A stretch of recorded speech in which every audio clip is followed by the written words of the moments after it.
Venons-en à présent au marché obligataire qui retrouve un intérêt qu'on n'avait plus vu depuis longtemps. Bond is back, selon la formule consacrée. Nous en parlons avec Michael Israël, cofondateur d'Iveo Capital Partners. Bonjour et bienvenue Michael. Bonjour Gérard. Merci beaucoup d'être avec nous et merci de venir nous faire profiter de votre expertise dans ces marchés obligataires et ces marchés de crédit, parce que l'objet de cette interview est peut-être d'apporter des clés de compréhension, peut-être de tordre le cou aussi à certaines idées reçues quand on évoque les marchés obligataires, parce que c'est peut-être un constat qu'on peut partager, Michael. La séquence de QE infini dans laquelle on a baigné pendant une bonne dizaine d'années a peut-être conduit à une...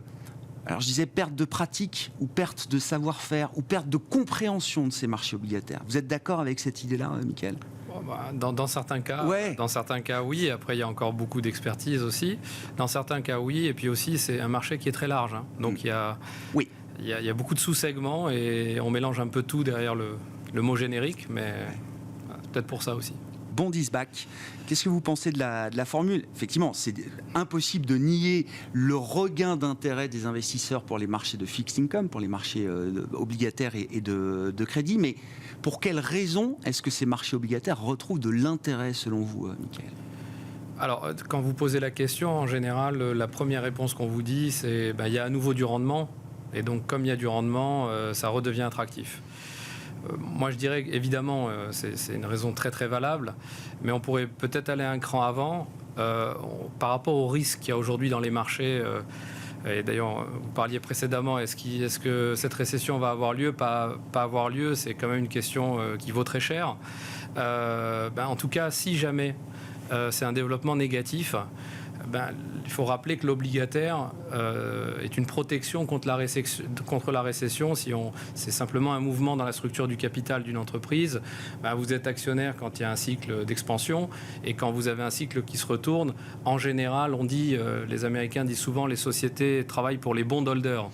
Donc elles vont travailler pour les créanciers pendant cette phase de retournement de cycle. Et vous préférez vous mettre un petit peu plus aux abris. Et normalement, on devrait trouver de l'intérêt à la classe d'actifs avant d'aller sur est-ce qu'elle paye ou pas, sur le fait qu'il y ait potentiellement ce risque dans les marchés et qu'on veuille se sécuriser un petit peu dans la structure du capital. La chance qu'on a aujourd'hui, c'est que en même temps, grâce à l'année passée et à la hausse des taux et à l'écartement des spreads, qui n'est pas partout, mais il y a quand même eu en général de l'écartement de spread, mais on se retrouve dans une situation où on est payé pour faire ça.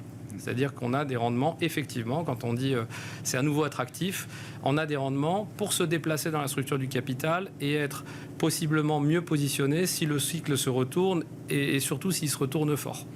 Oui, mais c'est intéressant. Le premier argument réel, et c'est vrai qu'on ne le met pas forcément en avant parce que ça nécessite de parler de ce risque économique et que les investisseurs n'aiment pas nous dire qu'il y aura une récession demain. Mais ce risque existe et c'est la première bonne raison pour laquelle les investisseurs regardent à nouveau justement ces marchés obligataires. Je crois. Et la bonne nouvelle, c'est qu'effectivement, on peut regarder ça comme ça en étant payé. Il aurait été possible aussi qu'on se retrouve dans une situation où ce risque apparaît. Et pour autant, on aurait peut-être un peu d'écartement de spread, d'inquiétude, mais on n'aurait pas eu non plus la hausse des taux, et pas forcément aussi bien payé qu'on peut l'être aujourd'hui, ou qu'on peut l'être depuis quelques mois, en tout cas, sur les marchés. Il faut éclaircir également la question du levier, Michael. Encore une fois, dans la séquence de QE infini pendant plus d'une dizaine d'années, que la boîte soit leveragée un peu, beaucoup, très fortement, ou pas du tout, finalement, a eu assez peu de discrimination sur les performances qu'on a pu justement obtenir sur ces marchés obligataires. Le levier ne faisait pas la différence. Qu'est-ce qu'on peut dire de cette idée aujourd'hui dans l'environnement tel qu'il a évolué ? Alors c'est vrai, hein, c'est vrai. Je me demande peut-être même dans les actions aussi, ça a été parce que c'est vrai que vous ayez été sur des sociétés endettées ou pas endettées, à la fin, j'ai envie de dire, et alors ? Puisqu'il n'y a pas eu de taux de défaut important, il n'y a pas eu de pic de défaut, et pourtant, c'est pas, dans le même temps, on a augmenté les niveaux d'endettement des entreprises de manière significative dans le cycle de quantitative easing. Donc, si on revient à un retournement de cycle, vous savez que normalement, la chose qu'il faut surveiller dans le retournement de cycle, c'est le levier. Parce que les problèmes, à la limite, on peut les vivre d'un retournement de cycle, on peut les vivre si on n'a pas de levier. Mais alors, quand on a du levier, ils s'accélèrent et ils prennent une ampleur très importante. Ils s'intensifient. Et donc, peut-être que dans ce nouveau cycle, encore une fois, peut-être qu'on ne va pas avoir un retournement de cycle très fort, etc. D'ailleurs, c'est un peu l'intérêt aussi, j'en dirai un mot derrière, mais ce qui est pas mal aujourd'hui dans les obliques, c'est que dans les deux scénarios, on est pas mal. C'est ça qui, à mon avis, donne beaucoup de valeur à la classe d'actifs aujourd'hui. Mais dans le scénario d'une récession, si on fait un portefeuille bien sélectionné, on est correctement payé et on peut construire un portefeuille sans avoir d'exposition à des sociétés trop endettées et se retrouver à vivre le retournement de cycle correctement. J'en dis un mot aussi parce que c'est important. Les retournements de cycle, ça veut dire des attitudes de chefs d'entreprise, enfin de dirigeants d'entreprise, qui sont très protecteurs pour les créanciers, parce que c'est beaucoup moins je vois la vie en rose, c'est beaucoup moins je vais faire des investissements, je vais m'endetter, et donc généralement ce sont des phases où il y a peu de problèmes pour les obligataires. Donc si on fait un portefeuille obligataire de sociétés peu endettées, peut-être qu'on va retrouver les lettres de noblesse du fait de ne pas être endetté, qu'on avait un peu perdu effectivement sur les 10 dernières années, et qu'on pourrait avoir un retournement de cycle sans vraiment beaucoup de dégâts. Et peut-être qu'on aura de la casse, mais que sur des dossiers qui, pour le coup, avaient été un peu trop loin dans le niveau d'endettement sur le cycle. Ouais. Mais vous considérez, en tout cas, il faut imaginer que le levier deviendra quand même un point de discrimination dans le cas notamment d'un retournement de cycle économique, qui est un risque central pour tous les investisseurs aujourd'hui. Là, aujourd'hui, on est à se demander est-ce qu'il va y avoir récession par récession, comment, forte. Bon. Mais si c'est le mauvais scénario qui se déploie, alors là, ça, j'en suis convaincu, le levier va être quelque chose qui va être scruté. Et nous, vous le savez, je suis venu quelques fois. Ça fait des années que je dis sur, par exemple, le crédit émergent, il y a beaucoup moins de leviers, mais ça ne changerait pas grand-chose en fait. C'était juste un confort d'investissement finalement. On était content d'investir dans des sociétés moins endettées, avec un petit peu de rendement en plus. Mais est-ce que ça a provoqué quelque chose de mieux au niveau des défauts que l'Europe, par exemple, qui est beaucoup plus endettée sur le crédit, je parle des entreprises, bien sûr. Et notamment high yield, pas grand-chose. Est-ce que ce paradigme va changer ? On pense que oui, ça devrait être quelque chose qui devrait être regardé beaucoup plus. Justement, là, dans le sillage de cette attention qu'il faut porter au levier désormais, Michael, comment faire le choix entre investment grade et high yield ? Et même, je croiserais cette question avec la question de la maturité qu'on peut choisir sur ces différents univers d'investissement. De ce point de vue-là, quels sont les schémas d'investissement que vous avez en tête, justement ? Alors, il y a quelque chose qui, en tout cas chez nous, nous paraît assez clair. C'est que, je vais le dire simple, après je vais le développer. Sur l'investment grade, le court terme semble très intéressant. Le long terme a ses défauts. Sur le high yield, le moyen terme, parce qu'il n'existe pas vraiment du long terme sur le high yield, le moyen terme a des avantages qui nous paraissent assez clairs, et le court terme a ses défauts. Je précise que la manière dont vous présentez les choses, c'est pas forcément intuitif, y compris pour des investisseurs qualifiés. Non, mais on pourrait se dire, bon, finalement, la boîte est high yield, mais sur du court, je sais que je risque rien parce que j'ai confiance que sur 1 ou 2 ans, cette boîte-là pourra s'en sortir et ne fera pas défaut. En revanche, sur du plus long terme, je peux avoir une question. Là, vous nous dites exactement l'inverse. Il faut prendre du court investment grade et sur du plus long, regarder la partie plus spéculative ou moins bien notée. Oui, c'est ce qu'on croit. Oui, mais j'entends. Je vais vous le développer un petit peu. Pourquoi ? Il y a 2 risques. Il y a le risque de solvabilité et il y a le risque de liquidité. Donc, quand un marché se retourne, un cycle se retourne, on s'expose à ces 2 risques. Les sociétés investment grade, généralement, le risque de liquidité, il est très faible. Je veux dire, justement parce qu'elles ont le Graal. Elles ont la notation qui permet d'accéder au marché financier.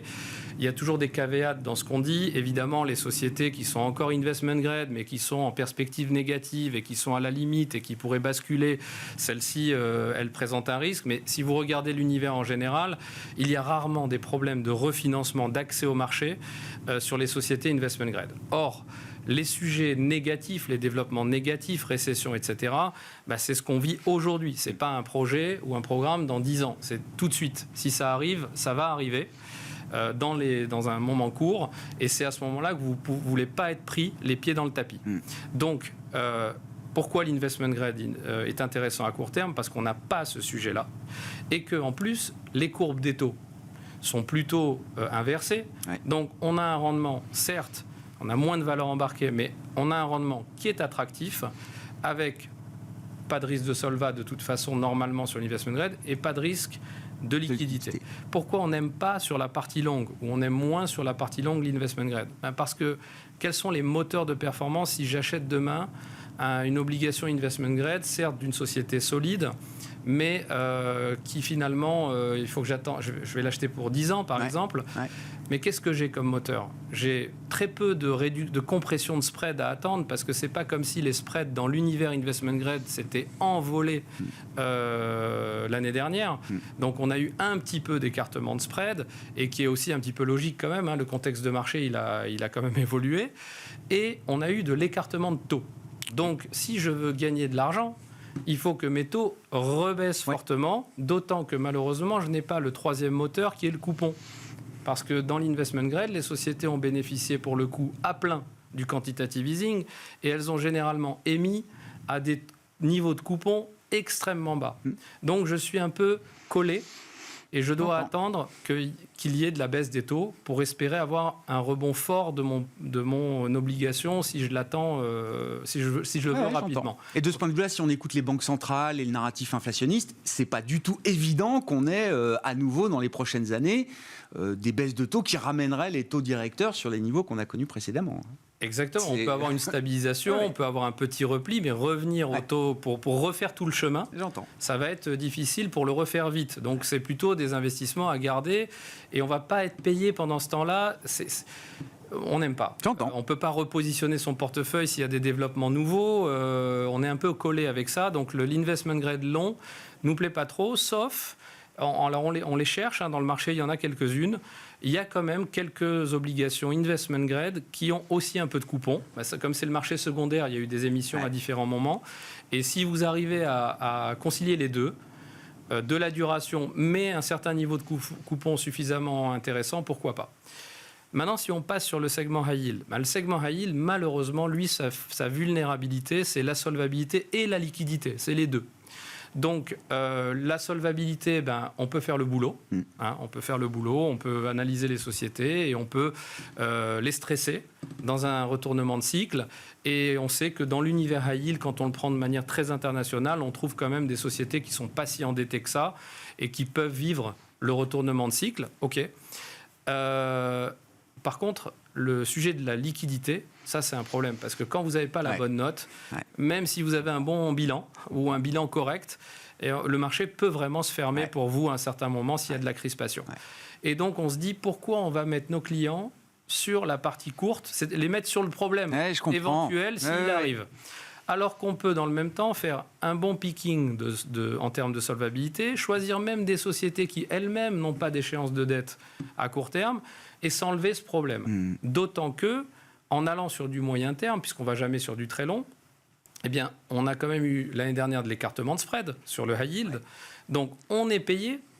La prime de risque est là. Voilà, en carry, on est payé. On parle de chiffres quand même supérieurs, généralement, pour vous donner des fourchettes, mais en euros, je donne des chiffres en euros. Hein.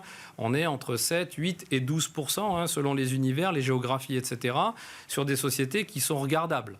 Hein. Prendre du 12% par an, ou 10 ou 8 pendant 5 ans, c'est pas mal. Et si les choses vont mieux, ce que je disais tout à l'heure, on est sur les deux aspects, si les choses vont mieux, s'il n'y a pas la récession, si tout ça, on va être bien. Parce qu'on aura pris un moment où il y avait du spread, et voilà. C'est les intérêts retrouvés des marchés obligataires. Hein. C'est pas une raison spécifique pour un marché qu'il faudrait voir comme un marché homogène. Non, il y a plein de bonnes raisons, effectivement, dans ces poches obligataires qu'on a pu décrire, de s'intéresser à nouveau à ces marchés de crédit. Merci beaucoup, Mickaël. Merci d'avoir été avec nous, de nous avoir fait profiter de votre expertise sur ce front des marchés obligataires. Mickaël Israël, cofondateur d'Iveo Capital Partners, qui était l'invité également de Smart Bourse à la mi-journée sur Bismart. On se retrouve à 17h en direct.